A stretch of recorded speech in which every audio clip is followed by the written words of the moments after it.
Greetings, friends, and welcome to the 3-Minute Horror Show.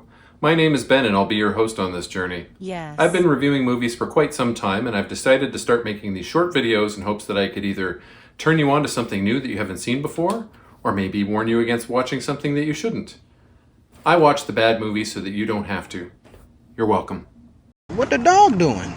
Today I'm going to be reviewing the movie Verotika from 2019, written and directed by guess who? That's right, it's Glenn Danzig. Okay, so this is Glenn Danzig's other movie. This is an anthology of horror shorts, not unlike Tales from the Dark Side or Creepshow. And our host is Marilla, a demon played by adult film star Caden Cross. The opening effects are really bad. Like, I'm talking 1992 CD-ROM video game opening sequence bad. Cool beans.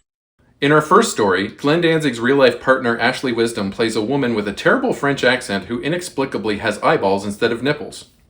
I might be able to show you that, but I'm not taking any chances. Some white spider that lives in her houseplant turns into Goro from Mortal Kombat and kills people for her. What the hell even is this movie?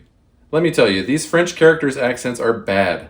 Glenn, please make a French friend or something. Nothing in the story makes any sense. Bad white albino spider Mortal Kombat Goro movie face?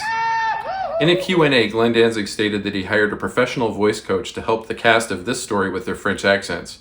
Money not well spent. The second story is about a lady who steals other women's faces and then wears them. And also, the face ripper is a stripper. She's a face ripper stripper. She keeps the faces nailed to the wall of her makeup room and doesn't seem to do anything special to preserve them. I guess that's why she's needing new faces all the time. Anyway, she takes Courtney Stodden's face.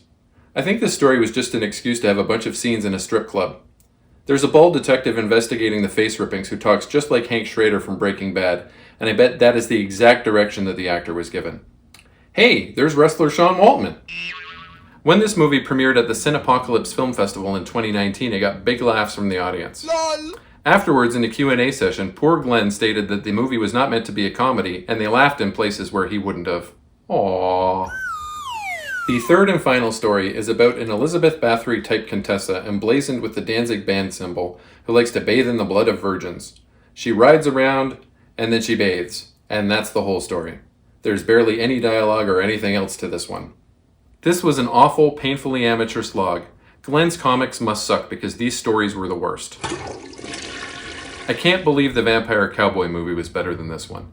Anyone who was doing an accent in this film had absolutely no business attempting one. Also, wrestler Sean Waltman must be pals with Glenn, because we're 2 for 2 with him in his movies. Stay far away from this one. I rated a 1 out of 10. As always, a link to my letterbox will be in the video's description. Like, comment, and subscribe if you want, as it really helps me out. Smell you later, nerds!